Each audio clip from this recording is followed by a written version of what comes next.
આપણે સૌ જાણીએ છીએ કે ઘણા સમયથી નકલી દવાઓ, ખાદ્ય પદાર્થો નકલી, પનીર હોય, ઘી હોય, ખાદ્ય પદાર્થોમાં ભેળસેળનું પ્રમાણ ખૂબ વધી રહ્યું છે. દિવાળી પહેલાં આરોગ્ય વિભાગ, ફૂડ એન્ડ ડ્રગ્સ વિભાગ ઘણી બધી જગ્યાએ રેડ પાડી. ખૂબ મોટી સંખ્યામાં, મોટા જથ્થામાં પનીર પકડાયું. સુરતની અંદર 9,000 કિલો ઘી નકલી પકડાયું. ક્યાં છે પનીર? ક્યાં છે ઘી? શું થયું એ ઘી પનીર બનાવનારા વેચનારા લોકોનું? કંઈ જ નથી થતું. કંઈ જ ખબર નથી શું કાર્યવાહી થઈ.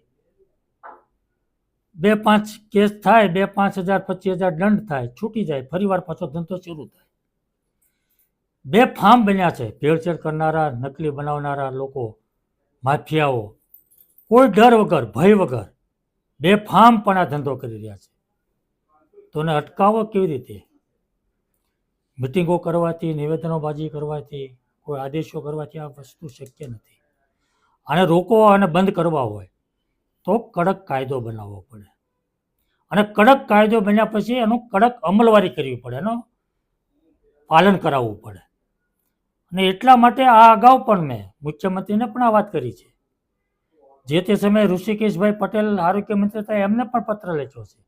વિધાનસભા ગૃહમાં હું બોલ્યો છું કે આની સામે કોઈ કડક કાયદો બનવો જોઈએ અને કડક રીતે એનો અમલ થવો જોઈએ.